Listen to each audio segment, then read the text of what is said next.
ஆதியாய் நடுவுமாகி அளவிலா அளவுமாகி சோதியாய் உணர்வுமாகி தோன்றிய பொருளுமாகி பேதியாய் ஏகமாகி பெண்ணுமாய் ஆணுமாகி போதியா நிற்கும் தில்லை பொதுநடம் போற்றி போற்றி என்று தில்லை அம்பலக்கூத்தனுடைய திருவடிகளை வணங்கி கொண்டு இந்த அற்புதமான காவியத்தை நமக்கு அருள் செய்த சேக்கிழார் பெருமானை தூக்குசி திரு தொண்டத் தொகை விரிவாக்கினால் சொல்ல வல்ல பிரான் எங்கள் பாக்கிய பயனாய் பதி குன்றைவாள் சேக்கிழானடி சென்னி இருத்துவாம் என்று சேக்கிழார் பெருமானுடைய திருவடிகளையும் வணங்கி கொண்டு நாம் காப்பியத்திற்குள்ளே செல்லலாம்.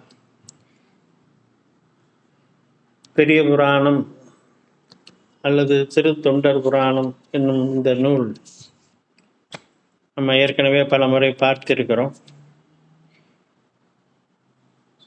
நம்பி ஆரூர் என்று சொல்லக்கூடிய சுந்தரர் பெருமான் அருளி செய்த திரு தொண்டத் தொகை என்கின்ற பதியத்தை முதல் நூலாகவும் தொகை நூலாகவும் கொண்டு அதன் பின்னாலே திருமுறைகளை கண்டெடுத்து வகுத்து அருள் செய்த நம்பி ஆண்டார் நம்பி அருளி செய்த திரு தொண்டர் திரு அந்தாதி என்ற நூலை வகை நூலாகவும் கொண்டு இந்த பெரிய புராணம் என்பதை 4256 பாடல்களிலே சேக்கிழார் பெருமான் விரி நூலாக நமக்கு அமைத்து தந்திருக்கிறார். இப்படி ஒரு நூல் நமக்கு கிடைக்கவில்லை என்றால் அருபான் மும்மை நாயன்மார்களுடைய வரலாறை பற்றி நமக்கு எதுவும் தெரியாமல் போயிருக்கும். இந்த வகையிலே பெருமானுடைய திருவருளினாலே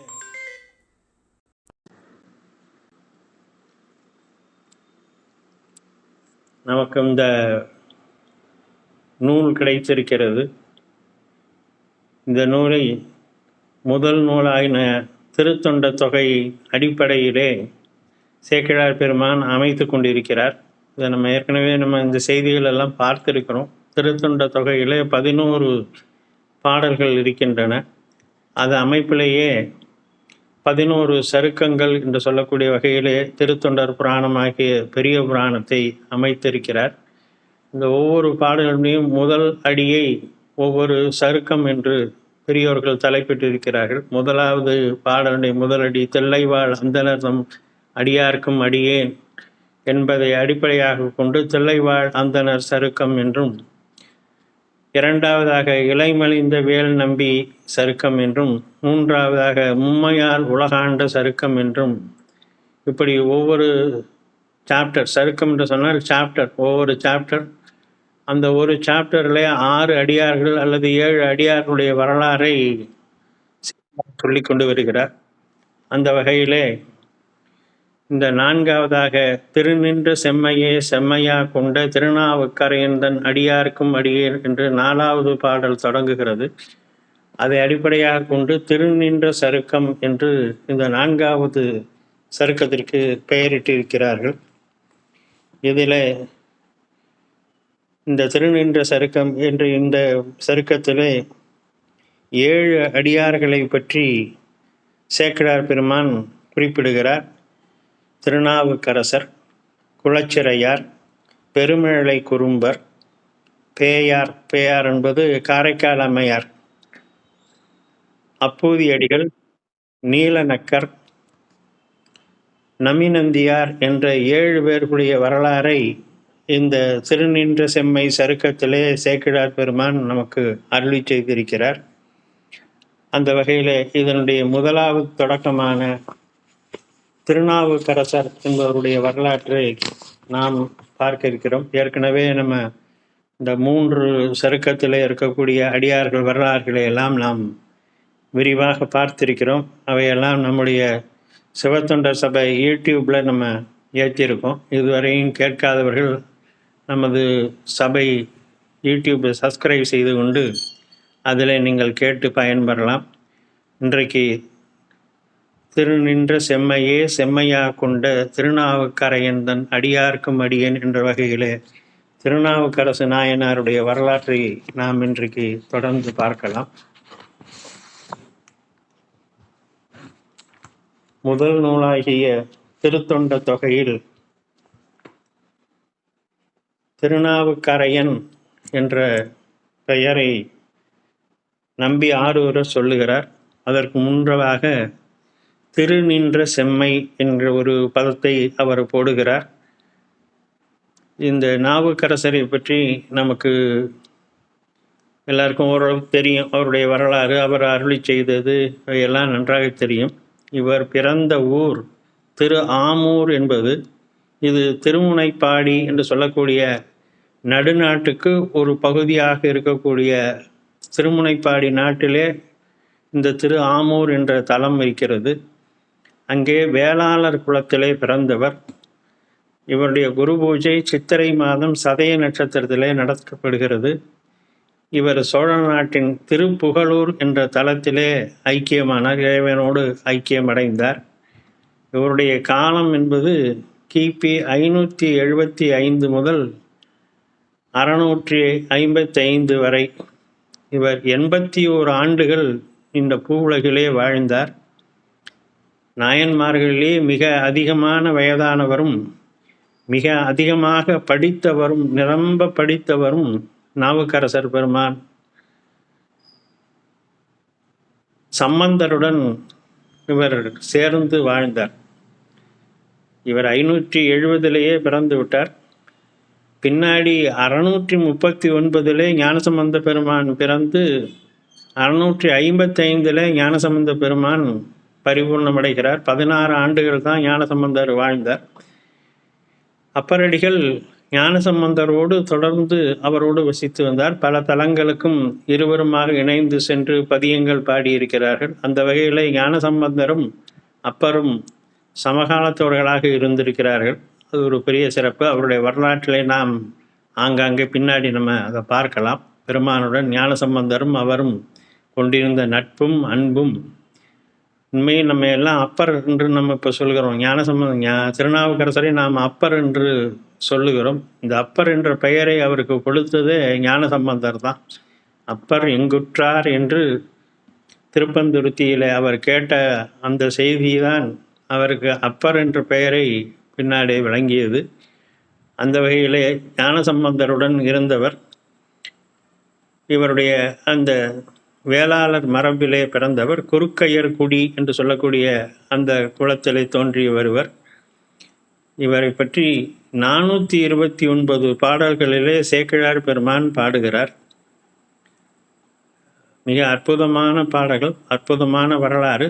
429 பாடல்களிலே இவருடைய வரலாறு சொல்லப்பட்டிருக்கிறது. அதை நம்மால் இயன்ற வரையில் நாம் பார்க்கலாம். திருநின்ற செம்மை என்று இதை நம்பி ஆரூரர் இவரை பற்றி ஒரு அடையாளம் சொல்லுகிறார். திரு என்று சொன்னால் செல்வம், சிறப்பு, உயர்வு என்பது மட்டுமல்ல, திருவடி என்கின்ற ஒரு பொருளும் உண்டு. சைவத்தில் அந்த இடம் நோக்கி பொருள் கொள்ள வேண்டும் என்பார்கள். எந்த இடத்திலே சொல்லப்படுகிறதோ அதுக்கேற்றபடி அதை பொருள் கொள்ள வேண்டும். திரு என்று சொல்வது சிவபெருமானுடைய திருவடியை குறிப்பதாகும். திரு நின்ற செம்மை என்பது பெருமானுடைய திருவடிகளையே வணங்குகின்ற, பிற ஒன்றையும் வேண்டாத அந்த திருவடிகளுக்கே அன்பு செய்து தொண்டு செய்கின்ற அந்த நிலையை தான் திரு நின்ற செம்மை என்கின்ற பொருள் குறிக்கும். சைவ சமயத்தில் இருக்கின்ற அனைவருக்கும் வழிகாட்டியாக தொண்டு நெறியை காட்டியவர் அப்பரடிகள். நமக்கு எல்லாருக்கும் தெரியும், அவர் கையில் இருக்கக்கூடிய உழவார படையாளி என்பதே ஒரு பெயர் உண்டு அவருக்கு. அந்த உழவார படை உண்டு ஆலயங்களை தூய்மை செய்கின்ற அந்த பணியை செய்து தொண்டு செய்தல் என்ற நெறியை உலகுக்கு எடுத்து காட்டியவர் அப்பரடிகள். அதனாலே திருநின்ற செம்மை என்பது அவருடைய அந்த தொண்டு நெறியை, திருவடியை மறவாத தொண்டு நெறியை காட்டுகின்ற ஒரு சொற்றொடர். அதை திருநின்ற செம்மையே செம்மையா கொண்ட என்று இன்னும் பெருமானுடைய திருவடி அல்லாது வேறு எதுவும் எனக்கு தேவையில்லை என்று அந்த பக்தியிலே, அன்பு நெறியிலே உரைப்புடன் நின்றவர் அவர் திருநாவுக்கரசர். இந்த திருநாவுக்கரசு என்ற பெயரும் கூட அவருடைய இயற்பெயர் அல்ல. சிவபெருமான் அவருக்கு அளித்த பெயர், அவருக்கு அளித்த தீட்சா நாமம் என்று கூட நம்ம சொல்லலாம். அந்த மாதிரி இறைவனால் அளிக்கப்பட்ட பெயர் திருநாவுக்கரசு என்பது. நம்ம தொடர்ந்து சேக்கிழார் தொடங்குகின்ற பொழுது அதனுடைய பெருமை என்னவென்று சொல்லுவார். நம்ம அங்கே அதை பார்க்கலாம். அப்படி அந்த திருநின்ற செம்மையே செம்மையா கொண்ட திருநாவுக்கரசன் தன் அடியாருக்கும் அடியேன் என்று அந்த தொகை நூல் சொல்லுகிறது. இந்த அடியிலே நாயனாரது சிறப்பு பெயர், அவருடைய உண்மையான பெற்றோர்கள் அவருக்கு இட்ட பெயர் மருள் நீக்கியார் என்பது தான் அவருடைய பெற்றோர்கள் அவருக்கு இட்ட இயற்பெயர். நாவுக்கு அரசு என்பது சிவபெருமான் அவருக்கு அளித்த தீட்சா நாமம். ஆனால் நம்பி ஆரூரர் இந்த திருத்தொண்ட தொகை பாடுகின்ற பொழுது மருள் நீக்கியார் என்ற இயற்பெயரை பாடவில்லை, சிவபெருமான் அளித்த நாவுக்கரசு என்ற பெயரைத்தான் அவரும் சொல்லுகிறார். அந்த சிறப்பு பெயர் அவர் அடிமை திறத்தின் உறப்பு நிலை, தொண்டு செய்து உயர்வு பெற்ற அந்த நிலை, இது ரெண்டையும் தொகை நூலாகிய திருத்தொண்ட தொகையிலே சொல்லப்படுகிறது. இதற்கு பின்னாலே இதை அடியுற்றி நம்பியாண்டார் நம்பியவர்கள் அடியார்களுடைய வரலாறை திருநாரையூர் பொல்லாப்பிள்ளையாருடைய திருவருளினாலே திருத்தொண்டர் திரு அந்தாதி என்ற நூலாக பாடினார். அதில் ஒவ்வொரு அடியார் குறித்தும் ஒரு பதிகம், சில அடியார்களுக்கு 2 அல்லது 3 பதிகங்களை பாடி மொத்தம் 81 பதிகங்களை நம்பியாண்டார் நம்பி அருளி செய்திருக்கிறார். அந்த வகையில் திருநாவுக்கரசருக்கு 2 பதிகங்களை நம்பியாண்டார் நம்பி அருளி செய்கிறார். முதல் நூலாகிய திருத்தொண்ட தொகையிலே சிறப்பு பெயரும் தொண்டினுடைய உரைப்பும் சொல்லப்பட்டது. திருத்தொண்டர் திருவந்தாதியில் நற்றவ நல்லூர் சிவன் திரு பாதம் தன் சென்னி வைக்க பெற்றவன் மற்றி பிறப்பற வீரட்டர் பெய்கழற்றார் உற்றவன் உற்ற விட மடையாரிட ஒல்லமுதா துற்றவன் ஆமூரில் நாவுக்கரசென்னும் தூமணியே என்ற ஒரு பாடலும், மணியினை மாமரை காட்டு மருந்தினை வன்மொழியார் திணியன நீள் கதவம் திறப்பித்தன தென்கடலில் பிணியன கல் மிதப்பித்தன சைவ பெருநெறிக்கே மணியென நாவுக்கரையர் பிரான் தன் அருந்தமிழே என்று 2 பாடலில் நம்பியாண்டார் நம்பி அவருடைய பெருமையை சொல்லுகிறார்.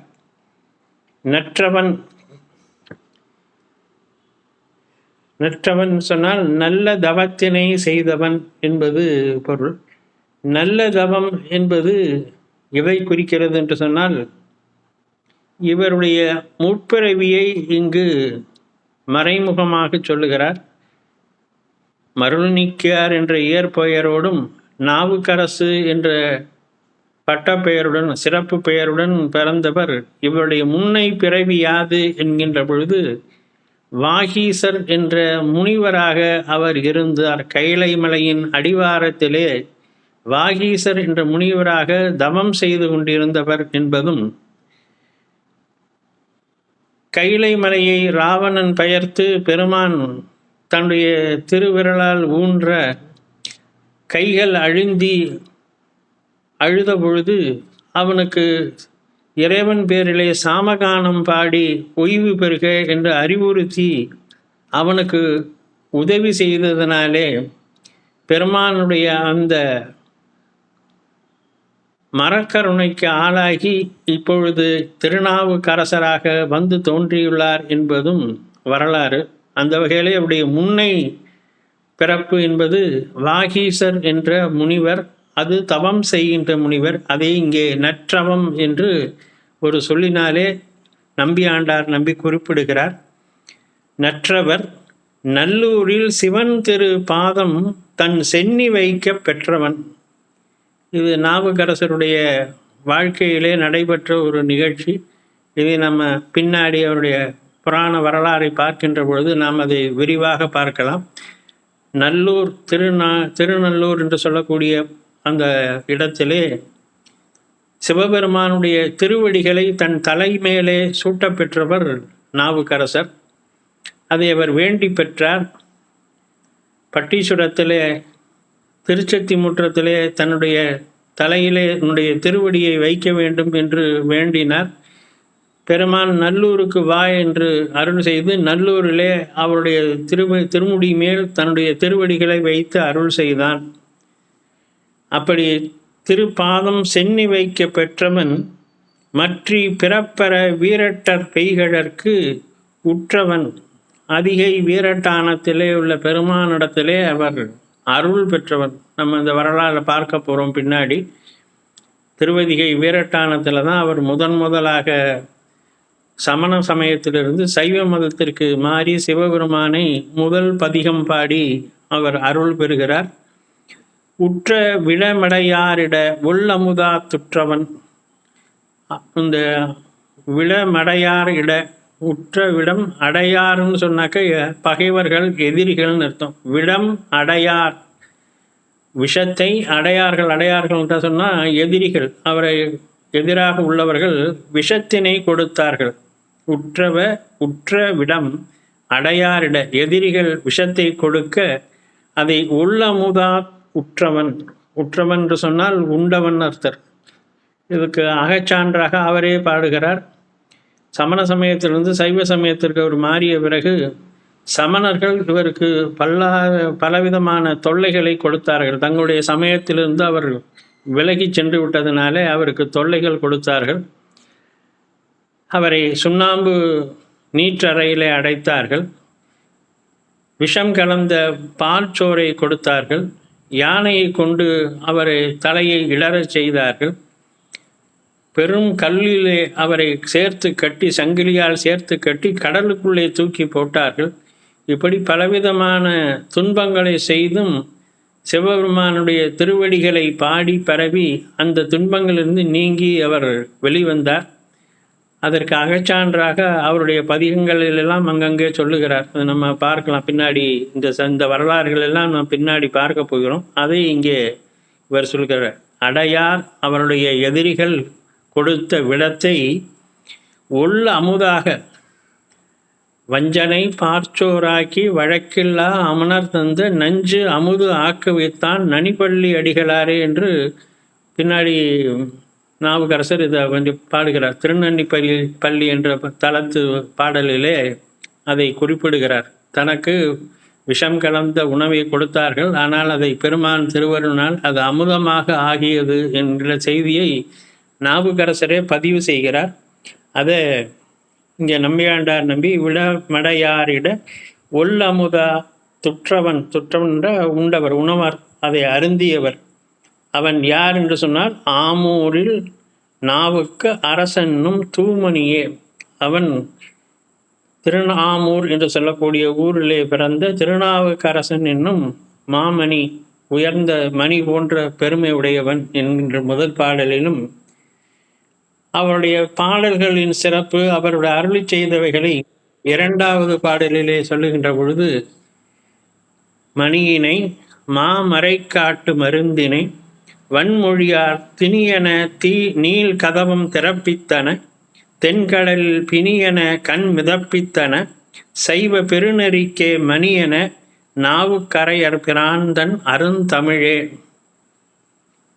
முதல் பாடலில் அவருடைய பிறந்த ஊரை சொன்னார், ஆமூர் என்ற ஊரை சொன்னார். நாவுக்கரசன் என்று அவருடைய சிறப்பு பெயரை சொன்னார்.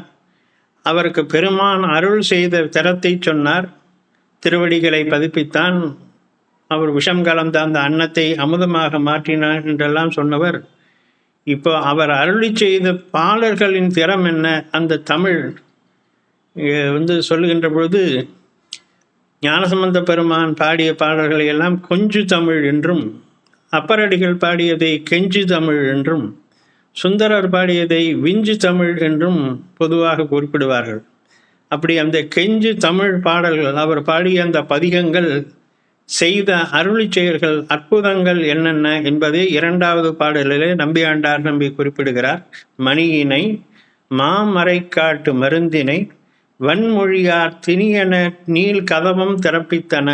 இந்த வரலாறு தெரியும் நம்ம எல்லாருக்கும். வேதாரண்யத்திலே வேதங்களினாலே அடைக்கப்பட்ட கதவை பதிகம் பாடி திறப்பித்தவர் அப்பரடிகள். தென்கடலில் பிணியென கண் மிதப்பித்தன. கமலர்கள் அவரை கல்லினோடு சங்கிலியால் கட்டி கடலிலே தூக்கி போட்ட பொழுது பதிகம் பாடி அந்த கல்லே தெப்பம் போன்று கடலின் மேலே மிதக்கப்பட்டது அவருடைய தீந்தமிழ் பாடல். சொற்றுணை வேதியன் சோதிவானவன் பொற்றுணை திருந்தடி பொருந்த கைத்தொழ கற்றுணை பூட்டி ஓர் கடலில் பாய்ச்சினும் நற்றுணையாவது நமச்சிவாயவே என்று இந்த பதிகத்தில் அதே அவர் சொல்லுகிறார். தன்னை கடலிலே கல்லினோடு சேர்த்து கட்டி போட்டார்கள் என்பது திருவொரு பதிகத்திலையும் திருநீலக்குடி பதிகத்திலையும் அதை அவர் பதிவு செய்வார். நம்ம அதை பின்னாடி பார்க்கலாம்.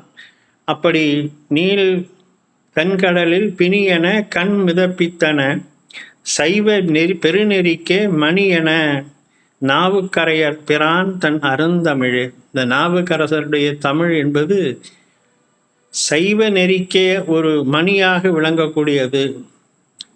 அவர் காட்டுகின்ற அந்த தொண்டு நெறியும் அவருடைய பாடல்களும் முக்தியில் அடைய விரும்புபவர்களுக்கு ஒரு வழிகாட்டியாக இருக்கக்கூடியது என்கின்ற செய்தியை இந்த திருத்தொண்டர் திருவந்தாதியிலே சொல்லுகிறார். திருத்தொண்ட தொகையிலே அவருடைய பெயரும் தொண்டின் திறமும் சொல்லப்பட்டது. இந்த திருத்தொண்டர் திருவந்தாதியிலே நாயனாருடைய ஊர் சொல்லுகிறார். ஆமூர் என்று ஊர் பெயரை சொல்லுகிறார். பெயர் நாவுக்கரசர் என்ற பெயரை சொல்லுகிறார். அவருடைய வரலாறு சொல்லுகிறார். அவர் செய்த தொண்டின் வகையை சொல்லுகிறார்.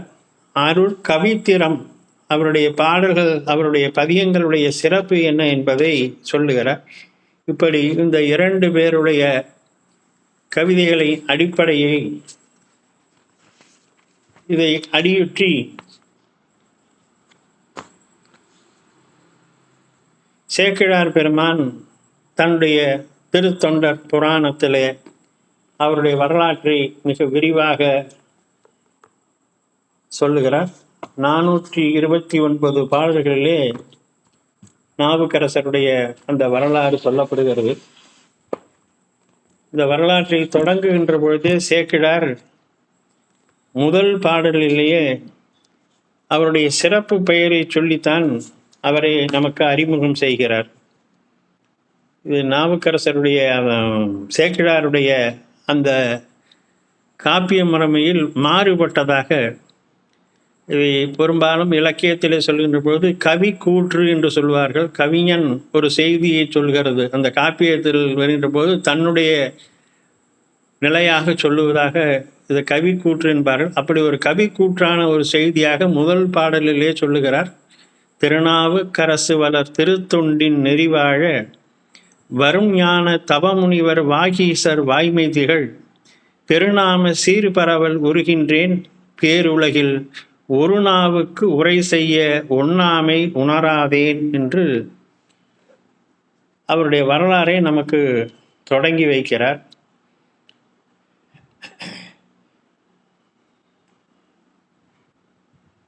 திருநாவுக்கரசு என்று அவருக்கு இறைவனாலே சூட்டப்பட்ட பெயரையே முதலாவதாக தொடங்குகிறார். இந்த திருநாவுக்கரசு என்ற பெயர் ஒரு சிறப்பு வாய்ந்த பெயர் என்று பெரியோர்கள் சொல்லுகிறார்கள். நம்முடைய சமயாச்சாரியர்களாகிய 4 பெயருமே மிக்க சிறப்புடையது. அந்த நாமத்தை ஓதியே உய்வு பெறலாம், நாம் முக்தி அடையலாம் என்பதற்கும் நமக்கு ஆதாரங்கள் இருக்கின்றது. அந்த மாதிரி இருந்திருக்கிறார்கள். இந்த 4 பெயருக்குமே பக்த பஞ்சாட்சரம் என்பது பெயர். நம்ம இந்த 4 பெயரையும் நம்ம இங்கே எழுத்து எண்ணி, அதாவது ஒற்று எழுத்துன்னு சொல்லுவாங்க. இந்த மெய்யெழுத்துக்களை தவிர்த்து மற்ற எழுத்துக்கள் என்னன்னா 5 தான் வரும். நாவுக்கரசு, நா உ இக்க விட்டுருங்க, க ர சு 5.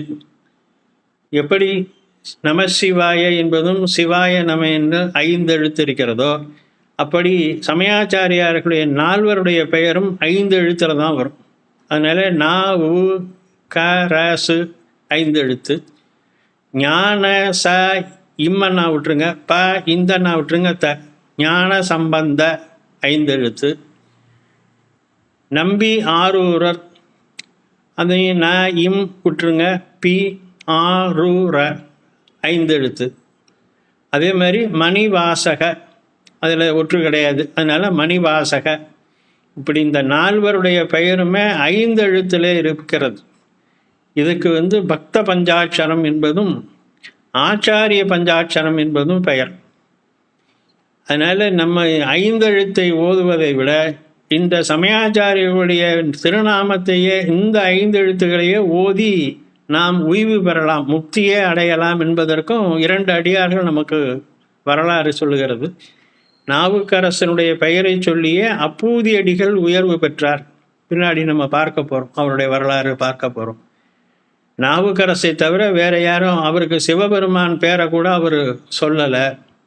நாவுக்கரசு தண்ணீர் பந்தல், நாவுக்கரசு நூலகம், நாவுக்கரசு அன்னச்சத்திரம், தன்னுடைய மகனுக்கு மூத்த திருநாவுக்கரசு, இளைய திருநாவுக்கரசு, தன்னுடைய இல்லத்திற்கு நாவுக்கரசு இல்லம், மாட்டுக்கு நாவுக்கரசு என்று எல்லாவற்றுக்கும் நாவுக்கரசு நாவுக்கரசு என்றே பெயர் வைத்து நாவுக்கரசருடைய திருநாமத்தையே உச்சரித்து பின்னாலே அவரை தரிசித்து அவருக்கு உணவிடுகின்ற பாக்கியத்தையும் பெற்றவர் அப்போதி அடிகள், முக்தி அடைந்தவர். அதே போல நம்பி ஆரூரர் என்ற திருநாமத்தையே உச்சரித்து பெருமிழலை குறும்பர் என்பவர் யோக நெறியிலே நின்றவர். அவருக்கும் சிவபெருமானை வணங்குவதை விட நம்பி ஆரூரரை வணங்கி யோக நெறியிலே தலை நின்று நம்பி ஆரூரர் திருக்கையிலே செல்ல போகிறார் என்பதை முதல் நாளிலேயே அவர் தன்னுடைய யோக சக்தியினால் அறிந்து கொண்டு அவருக்கு முதல் நாளாகவே அவருக்கு திருக்கையிலைக்கு அந்த உடலை, தன்னுடைய உயிரை சகசிராரத்தின் வழியாக அவர் வெளிப்படுத்தி சென்று நம்பி ஆரூரை வரவேற்பவராக கைலை மலைக்கு சென்று சேர்ந்தார் என்பது அவருடைய வரலாற்றிலே பார்க்கிறோம். அது பின்னாடி நம்ம பார்க்க இருக்கிறோம். இப்படி இந்த மணிவாசகர் என்ற நாமத்தை சொல்லி ஓய்வு பெற்றவர்கள் பல பேர் இருக்கிறார்கள். இந்த மாதிரி பக்த பஞ்சாட்சரம் என்றும் ஆச்சாரிய பஞ்சாட்சரம் என்று சொல்லப்படுகின்ற இந்த 5 எழுத்து பதியங்கள் மிக்க சிறப்புடையது. ஒரு வழக்கு சொல்வார்கள், இறைவனை விட இறைவனுடைய அடியார்களுக்கு பெருமை அதிகம். ஏன்னா இறைவன் அவர்களுடைய உள்ளத்துக்குள்ளேயே இருப்பதனால, அவர்கள் பெருமானை தங்கள் உள்ளத்திலேயே வைத்திருப்பதனாலே அவர்கள் பெருமானை விட உயர்ந்தவர்கள். நம்ம விரண்மிண்டர் வரலாறு, நம்ம இந்த திருத்தொண்ட தொகை தோன்றிய வரலாறே அப்படித்தான். அதை நம்ம பார்த்தோம். அடியார்களை வணங்காமல் ஆரூரன் உள்ளே செல்லுகிறான் என்றவுடன் அடியார்களுக்கு பிறகு என்று சொன்னவர் விரண்மிண்டர்.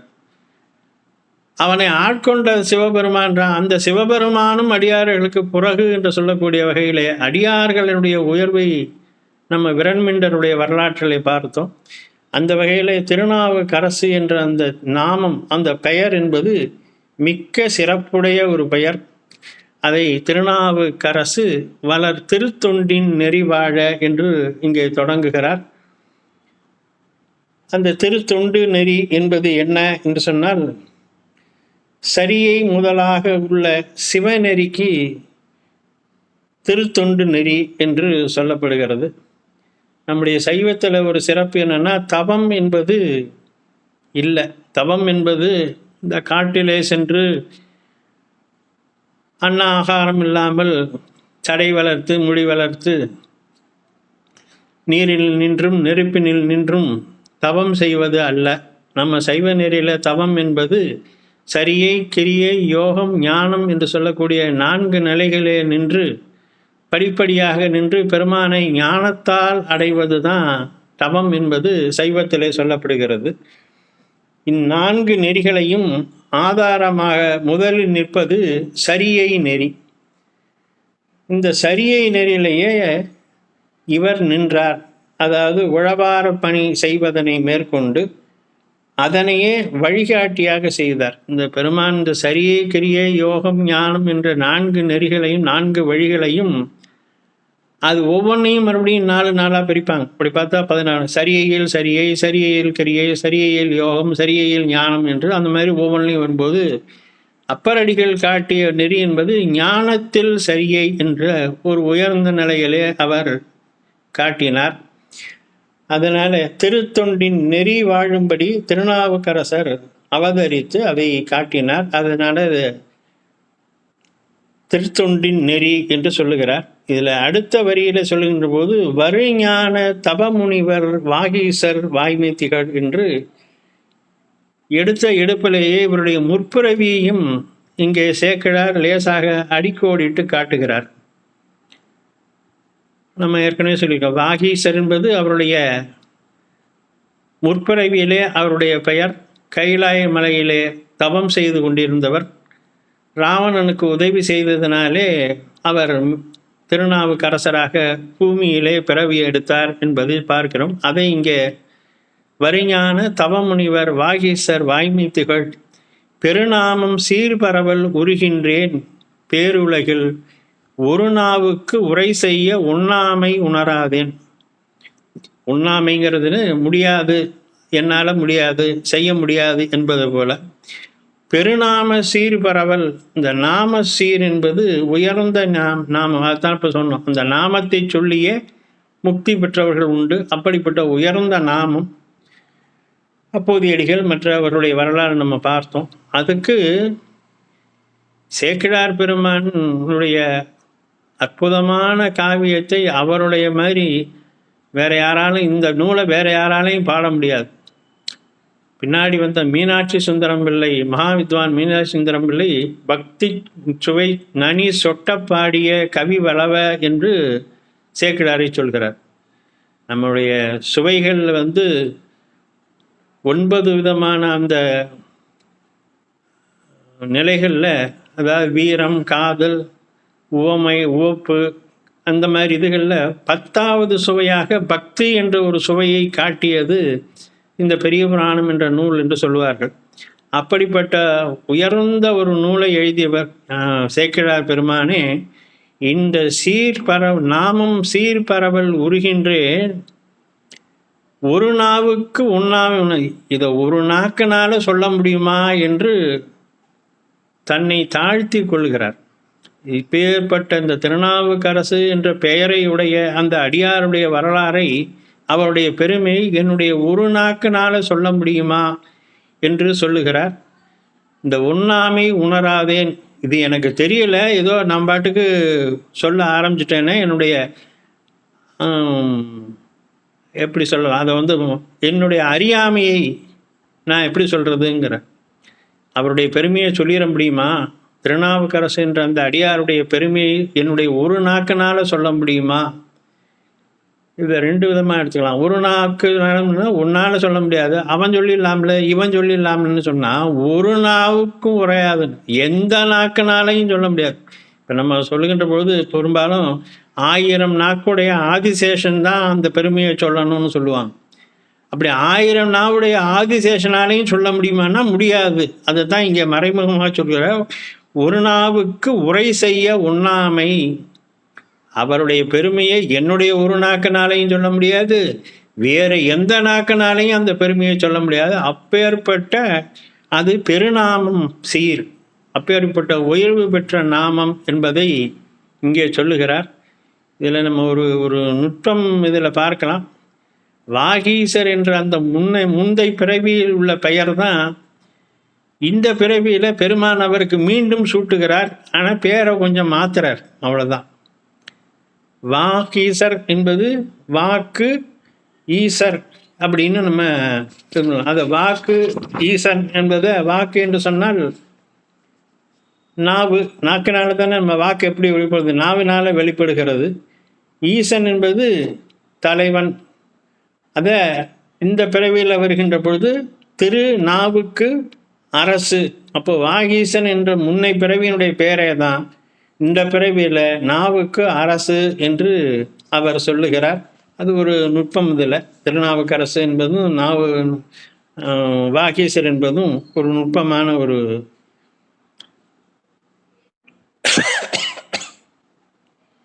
அதை நம்ம அந்த மாதிரி பார்த்து ரசிக்கலாம் அந்த இதை.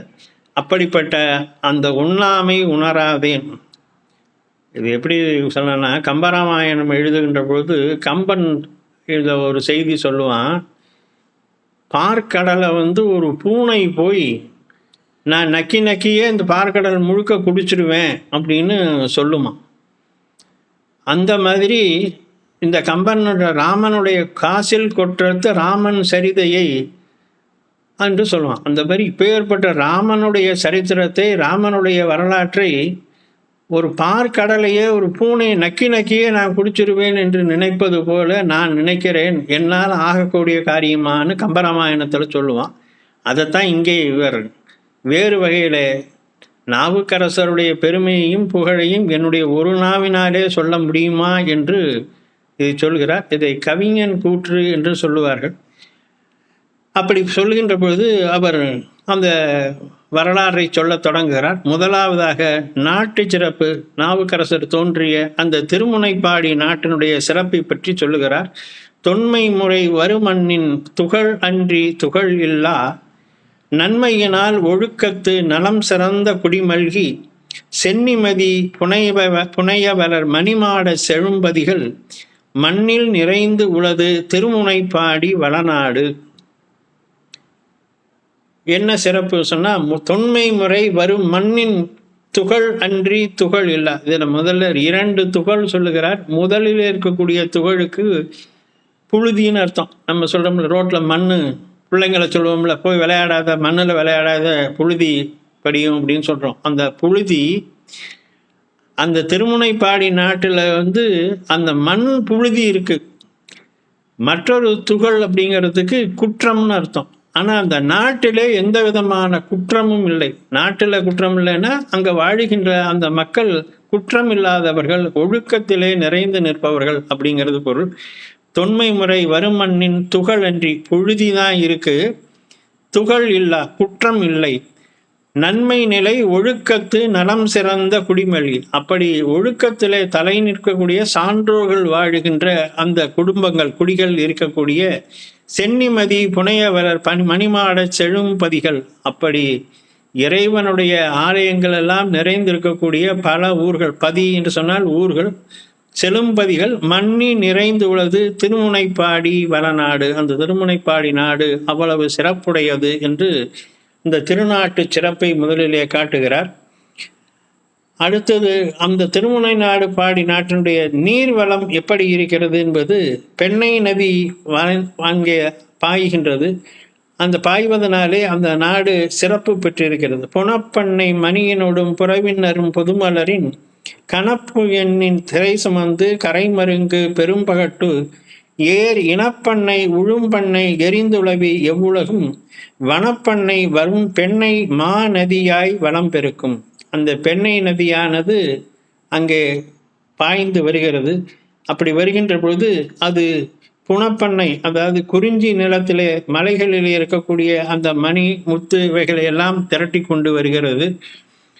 புறவினரம் புதுமலரின் கணப்பின் அந்த காட்டுப்பகுதியிலே முல்லை இதுகளை வருகின்ற பொழுது அந்த பூக்களை எல்லாம் கொண்டு வருகிறது.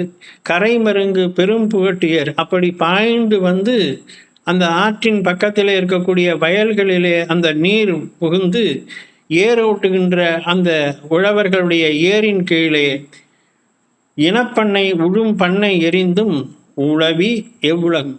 அந்த வயல்களிலெல்லாம் சென்று பறந்து நீராய் பரகி அங்கு சிறப்பான ஒரு நிலையை, நல்ல ஒரு மண் வளத்தை அவர்களுக்கு ஏற்படுத்தி கொடுப்பது மாநதியாகிய பெண்ணை என்று அந்த நீரின் சிறப்பை சொல்லுகிறார். அடுத்ததாக, கால் எல்லாம் தகட்டு வரால் கரும்பெல்லாம் கண் பொழித்தேன், பால் எல்லாம் கதிர்சாலி பரப்பெல்லாம் குலை கமுகு, சாலெல்லாம் தரள நிறை தடமெல்லாம் செங்கழு நீர், மேலெல்லாம் அகிழ்தூபம் விருந்தெல்லாம் திருந்து மனை. இது ஒரு அற்புதமான இன்னொரு வளத்தை காட்டுகிறார். இந்த திருமுனைப்பாடி நாட்டில் எப்படி இருக்கிறதாம், சால் எல்லாம் தகட்டு வரால். சால் என்று சொன்னால் வாய்க்கால்கள், கால் எல்லாம், அந்த வாய்க்கால்களிலே வாழை மீன்கள் துள்ளி குதித்து ஆடுகின்றன. அப்போ அவ்வளவு நீர்வளமும் அவ்வளவு சிறப்பாக இருக்கிறது. கரும்பெல்லாம் கண் பொழித்து, கரும்பு அதனுடைய கண்களிலிருந்து அதனுடைய சாறு தேங்கி அது தேனாக அந்த கரும்பினுடைய கண்களிலிருந்து தேனாக வழிகின்றதாம். பாலெல்லாம் கதிர்சாலி, அந்த வயல்களிலே தண்ணீர் நிறைந்து நின்று, சாலி என்று சொன்னால் நெல், அந்த நெற்பயிர்கள் எல்லாம் ஓங்கி வளர்ந்திருக்கின்றன.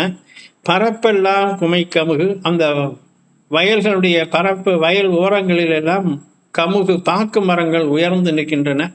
நம்ம முன்னாடியே ஒரு அடியாருடைய வரலாற்றை பார்த்துருக்கோம். இந்த வயலில் இருக்கக்கூடிய மீன்கள் துள்ளி குதித்து அந்த பாக்கு மரத்தின் மேல் மோதி மேலிருந்து பாக்குகள் கீழே உதிர்கின்றன என்று ஒரு வரலாற்றிலே அந்த அழகை, இயற்கை அழகை சொல்லுவார். அதுபோல இங்கேயும் சொல்லுகிறார். சால் எல்லாம் தரள நிறை. அந்த உழவர்கள் உழுகின்ற பொழுது அந்த ஏரினுடைய கீழே முத்துக்கள் எல்லாம் தோன்றுகின்றன. அப்போ அந்த தண்ணியை வருகின்ற பொழுது முத்துக்கள் எல்லாம் கொண்டு பெண்ணையாறு வயல்களிலே நிரப்பி இருக்கிறது. அந்த முத்துக்கள் எல்லாம் உழவர்கள் ஏர் உழுகின்ற போது வெளியே காணப்படுகின்றதாம். தடமெல்லாம் செங்கழீர். நல்ல குளங்களிலே, வாவிகளிலே செங்கழநீர் பூக்கள் மலர்ந்திருக்கின்றது.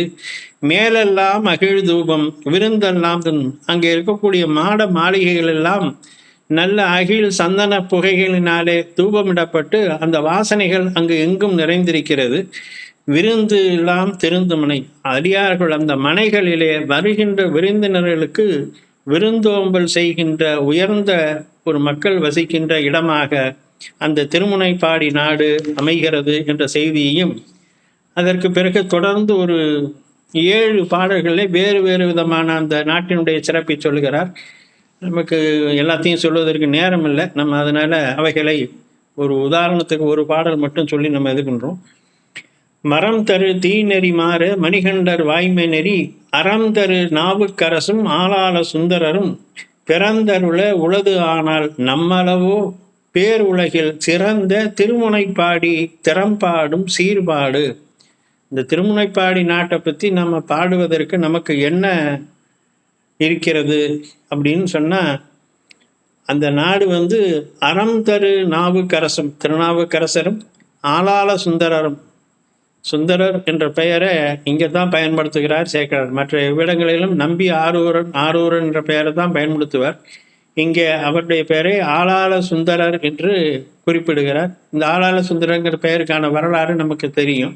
கைலை மலையிலே சிவபெருமான் பக்கத்தில் இருந்து அந்த விளத்தை கொண்டு கொடுத்ததுனாலே அவருக்கு ஆளாள சுந்தரர் என்பது பெயர். அவர்கள் 2 பேரும் பிறந்து அருள உள்ளது. அந்த திருமுனைப்பாடி நாட்டில் தான் அந்த 2 பேருமே பிறந்தார்கள். அப்பேற்பட்ட நாடு, அதனுடைய பெருமையை நாம் சொல்ல இயலுமோ என்று அங்கே அந்த நாட்டினுடைய சிறப்பாக உயர்வாக சொல்லுகிறார். அப்படிப்பட்ட நாட்டிலே, திருநாட்டில் எனை பல ஊர்களும் என்றும் மெய்வளங்கள் ஓங்க வரும் மேன்மையென ஆங்கவற்றுள் சைவ நெறி 7 உலகும் பாலிக்கும் தன்மையினால் தெய்வ நெறி சிவம் பெருக்கும் திரு ஆம் ஊர் திருவாமூர். அந்த திருமுனைப்பாடி நாட்டிலே நாவுக்கரசர் அவதாரம் செய்த திருவாமூர் என்ற ஊரை பற்றி சொல்லுகின்ற பொழுது, அந்த திருநாட்டிலே ஏனை பல ஊர்களும் என்று சொல்கிறார். இந்த ஏனை பல ஊர்கள் என்பதுன்னா நமக்கு தெரியும், திருமுனைப்பாடி நாட்டில் தான் திருத்துறையூர், திருவெண்ணைநல்லூர், திருநாவலூர், திருக்கோவிலூர் முதலான பல தலங்கள் இருக்குன்னு. எல்லாமே திருமுனைப்பாடி நாட்டில் தான் இருக்குது. அப்படிப்பட்ட பல ஊர்கள், ஏனை பல ஊர்கள் என்றும் மெய் வழக்கல் ஓங்க பெரும் மேன்மை என அப்படிப்பட்ட ஊர்கள் எல்லாம் அந்த நாட்டிலே நிறைந்திருக்கின்றன.